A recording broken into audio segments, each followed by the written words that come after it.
Hello नमस्कार साथियों। आज हम एशिया के सबसे बड़े इलाहाबाद हाई कोर्ट के सामने उपस्थित हैं। आज हमारे साथ हैं इलाहाबाद हाई कोर्ट के बार एसोसिएशन के संयुक्त प्रेस पद के सचिव पद के उम्मीदवार श्री अनुज कुमार सिंह जी हमारे सामने उपस्थित हैं। आइए हम इनकी चुनावी मुद्दे पे कुछ इनके विचार और इनकी बातों को हम जानते हैं कि इनका क्या राय और क्या मत है उन चीज़ों पर। तो सर, सबसे पहले आप अपना सर परिचय दीजिए। मैं अनुज कुमार सिंह, अधिवक्ता, उच्च न्यायालय बार से, और इस चुनाव में मैं संयुक्त सचिव प्रेस के पद पे क्रमांक संख्या 3 पे कंटेस्ट कर रहा हूं और आप सभी का आशीर्वाद का आकांक्षी हूं। सर, कहीं ना कहीं सर प्रेस अपने आप में एक बहुत बड़ी चीज़ है। अगर प्रेस नहीं रहती तो लोग चीज़ों को नहीं जानते, और आप इलाहाबाद हाई कोर्ट के अंदर एक संयुक्त सचिव पद के प्रेस के उम्मीदवार हैं। तो सर, हम आपसे यही जानना चाहेंगे सर कि आपका सर क्या पर्पज़ है इस पर सर चुनाव लड़ने का, और आप सर कौन सी उम्मीद पर सर चुनाव लड़ रहे हैं सर? देखिए, मैं थोड़ा डिटेल में कुछ बातें आप लोग से शेयर करना चाहता हूं कि पूरी कार्यकारिणी 28 लोगों की होती है। उसमें सबसे महत्वपूर्ण पद 2 लोगों का होता है, अध्यक्ष और महासचिव। लेकिन बाकी जो 26 मेंबर होते हैं उनका भी बहुत बड़ा रोल होता है। उनका रोल इन दोनों को कंट्रोल करने का आप मान सकते हैं। अगर बाकी 26 लोग हम रैंडमली चुन ले बिना किसी क्राइटेरिया के, तो हमारी बार कहीं ना कहीं बहुत कमज़ोर हो जाएगी। सिर्फ अपना हाईकोर्ट बार जो भी अधिवक्ताओं के मुद्दे या फिर किसी प्रकार की जो भी मदद होती है, और सारे अधिवक्ता जो भी उम्मीद और जो भी अपनी चीज़ें एक्सपेक्ट करते हैं बार से, वो अध्यक्ष मंत्री पूरा चाह के भी नहीं पूरा कर पाता, क्योंकि उनके ऊपर बहुत बड़ी जिम्मेदारी होती है। तो मेरा ये कहना है कि आप बाकी 26 पे भी फोकस करें कि एक एक मेंबर को चुनने से पहले आप उसके बारे में जानें, सोचें, समझें, क्योंकि रैंडमली चुनने से आप एक सशक्त बार का निर्माण नहीं हो पाएगा। अब मैं अपने पद पे बात करता हूँ आपसे। संयुक्त सचिव प्रेस के पद पे मैं लड़ रहा हूँ। तो आप ये सबसे पहले क्वेश्चन आता है कि आप प्रेस पे ही क्यों लड़ रहे हैं? क्योंकि मैं जब से इस हाईकोर्ट बार से जुड़ा और समझा, यहाँ पे बहुत सारी चीज़ें अधिवक्ताओं को पता ही नहीं चल पाती। बार का क्या मोटिव है, बार क्या सोच रही है, बार क्या फ़ैसला ले रही है, ये मोटिव आम अधिवक्ताओं के बीच पहुंच ही नहीं पाता। और आप सभी के आशीर्वाद से मैं पूर्व कार्यकारिणी भी रहा हूं, आदरणीय आर के ओझा सर के कार्यकाल में, और कभी भी कंट्रडिक्शन नहीं हुआ, लड़ाई झगड़े की कोई बात कभी नहीं हुई। विचार में मतभेद रहा, लेकिन उसको हमने बहुत दूसरे तरीके से अपनी बातें रखी। हमारे साथ कई कार्यकारिणी सदस्य थे उस टाइम। हम लोग ने अपना एक संगठन बनाया, अपनी बातें मजबूती से रखा, और कहीं ना कहीं अध्यक्ष मंत्री जी हम लोग की बातों को मानने के लिए मजबूर किया हम लोग ने। तो हम लोग को भी सारे अधिवक्ता जब चुन के भेजे हैं, तो वहाँ पे हम चुन के जब जाते हैं तो क्यों दबें हम? जब सारे अधिवक्ता भाई हमसे कुछ एक्सपेक्ट कर रहे हैं कि हम उनकी बातें मजबूती से रखें, उनकी सहायता करें, हमारे बस का जितना है, तो हम उसी चीज़। और सबसे बड़ी बात मैं आपको बताना चाहता हूँ, शुरुआत से मेरा फोकस ये रहता है कि कोई भी चीज़ें जो भी बार के अंदर हो रही हैं अधिवक्ता हित के लिए, या कुछ भी जो जिसका लाभ नहीं मिल पा रहा है, तो सारी चीज़ें ट्रांसपेरेंट हों। और मैं जब भी कोशिश किया हूँ, हर चीज़ कोशिश करता हूँ कि आम अधिवक्ताओं तक पहुँचे कि बार क्या सोच रही है, कोई फ़ैसला गलत ले रही है तो वो भी पहले पहुँचे, और उसका विरोध हो तो भी सबके नज़र में आए।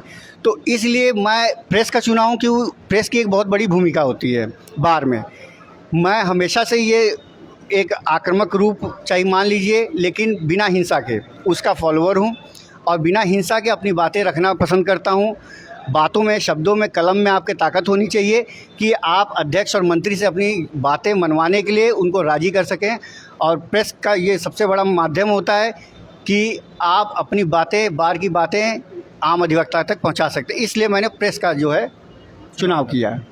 जैसे कि आप लोगों ने सुना कि सर ने बताया कि बिना हिंसा के जो है हमने अपनी बातों को जो है, काफ़ी जानकारी सर ने दी अपने बारे में, जो है कि लड़ाई बिना हिंसा के लड़ी जा सकती है और अपनी बातों को रखा जा सकता है। तो आइए सर से हम जानते हैं कि sir Allahabad high court, sir जैसे कि एशिया का सबसे बड़ा हाई कोर्ट है सर, यहाँ आए दिन सर गंदगियाँ देखने को मिली। हम सर एक दिन खुद टहल रहे तो हमने देखा कि लेटरिन, शौचालय, बाथरूम की पानियाँ जो है नज़र आ रही थी आने जाने वाले रास्तों पे जो है, और यहाँ सर शौचालय वगैरह और कई चीज़ों हैं जो है, धूम्रपान को लेकर के कई गंदगियाँ हैं हाईकोर्ट के अंदर नज़र आती हैं। सर अगर पद पे आते हैं तो सर अपने प्रेस के माध्यम से, अपने संगठन के माध्यम से सर इसको कैसे इस समस्या को सुलझाएंगे और कैसे मदद करेंगे?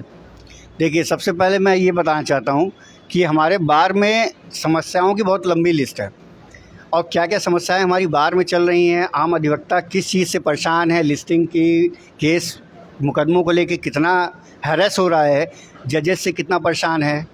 अब ये सब चीज़ें डिटेल में बताने की ज़रूरत नहीं है। और दूसरी बात, मैं अपने चुनाव में वादों पे विश्वास नहीं करता, सबसे बड़ी बात है।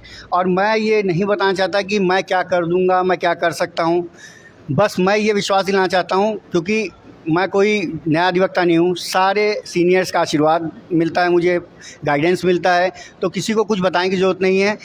और मैंने पिछले कार्यकाल, ओझा जी के कार्यकाल में मैं रहा हूँ, सारे सीनियर चाहते हैं, जिन्होंने भी जिन अधिवक्ताओं ने भी मुझसे कुछ एक्सपेक्टेशन किया है, मेरा यही रहता है, मेरा प्रॉम्प्ट रिएक्शन रहता है, त्वरित कार्रवाई मैं करता हूँ। और मेरा यही वादा है इस चुनाव में कि जैसा मैं अब तक करता आया हूँ, अधिवक्ताओं के लिए सदैव खड़ा रहा हूँ, बार से लेके सड़क से लेके हर तरीके से मजबूती के साथ, वो सदैव करता रहूँगा। बाकी समस्याओं का तो अंबार है, ये एक दिन में सुलझने वाला नहीं है। मैं पूरी अपनी क्षमता के हिसाब से कोशिश करूँगा। ठीक है सर, जैसे कि सर ने बताया जो है कि अधिवक्ताओं के लिए इन्होंने बड़ा संघर्ष किया है, तो सर हमारा सबसे बड़ा अहम सवाल जो है अधिवक्ताओं के भविष्य को लेकर के, जो नए अधिवक्ता आते हैं जैसे एनरोल हो करके, तो उन्हें कहीं ना कहीं एक सीनियर की यहाँ ज़रूरत पड़ती है और आए दिन वो टहलते घूमते रहते हैं। और देखने को मिलता है कि कहना तो नहीं चाहिए सर कि कई अधिवक्ता ऐसे मिलते हैं कि जो जूनियर को जो है एक मुंशी की तरह ट्रीट करते हैं। तो सर अगर वह नए बच्चे अगर आते हैं तो सर आप उनका किस तरह सर सहयोग करेंगे अपने प्रेस के माध्यम से या अपने सीनियरों के साथ मीटिंग करके किस तरह सर सहयोग करेंगे सर? देखिए, ये जूनियर्स की जहाँ तक बात है, तो उसके लिए मैं एक चीज़ कहना चाहता हूँ कि मेरे हिसाब से बहुत कम जूनियर ही भटक रहे हैं। जो एक्टिव हैं, जो कुछ करना चाहते हैं, उनको एक छोटा सा मैं पॉइंट बताता हूँ कि अगर आप किसी सीनियर, अच्छे सीनियर से जुड़ना चाहते हैं, तो थोड़ा सा होमवर्क आपको करना पड़ेगा। आप डायरेक्टरी लीजिए या फिर हाई कोर्ट के पोर्टल बना हुआ है, उन कई सीनियर्स का नाम है, पूरी डायरेक्टरी भरी पड़ी है। आप अच्छे अच्छे जजमेंट देखिए, जजमेंट पे जिसका नाम आ रहा है, सीनियर्स को ढूंढने की कोशिश कीजिए। और यहाँ पे सीनियर्स की कमी नहीं है, अच्छे लोगों की कमी नहीं है, बस आपको वहाँ तक पहुँचना है। तो थोड़ा सा होमवर्क, एफर्ट, मेहनत करनी पड़ेगी आपको। तो ये गाइडेंस आप फॉलो करेंगे तो आपको ज़रूर एक बेहतर भविष्य का निर्माण आप अपनी मेहनत से कर पाएंगे। जैसे कि सर ने जूनियरों के लिए एक संदेश दिया कि अगर वह यहाँ आते हैं तो उन्हें एक होमवर्क की तरह करना होगा, तभी वो आगे अपने जीवन में बढ़ पाएंगे। सर हमारा एक अहम सवाल सर कि जो विधि छात्र हैं सर, वह कहीं ना कहीं एक साल उनका पूरा हुआ, 1-2 सेमेस्टर पूरा हुआ, कहीं ना कहीं इंटर्नशिप के लिए एक्साइटेड होते हैं काफ़ी। तो कई लॉ एजेंसियाँ ऐसी हैं या कई संगठन ऐसे हैं, उसी में से एक है विधि एकता संघ, जो कि ऑल ओवर इंडिया का जो बेस्ट इंटर्न सर्टिफिकेट देता हुआ और आपके हाई कोर्ट के अंदर भी वो इंटर्नशिप कराता है। तो सर अगर आप आते हैं तो सर ये इंटर्नशिप के पर्पज़ में सर आप बच्चों का किस तरह मदद करेंगे सर, विधि छात्रों का खास करके?